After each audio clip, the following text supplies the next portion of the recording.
প্রিয় দেশবাসী, আজ বাংলাদেশ একটি গভীর সংকটময় মুহূর্তের মধ্য দিয়ে যাচ্ছে।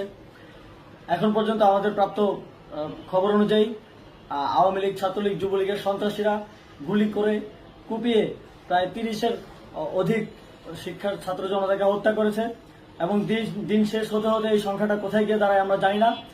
এরই প্রেক্ষিতে আমরা একটি সিদ্ধান্ত নিয়েছি। আমাদের একটি জরুরি সিদ্ধান্ত মোতাবেক আমাদের যে 6 তারিখের যে লং মার্চ টু ঢাকা কর্মসূচি ছিল সেটাকে আমরা একদিন এগিয়ে নিয়ে এসেছি। অর্থাৎ আগামীকাল 5ই অগস্ট সারা দেশের মুক্তিকামী জনতাকে ঢাকার উদ্দেশ্যে রওনা হওয়ার জন্য আমরা আহ্বান জানাচ্ছি।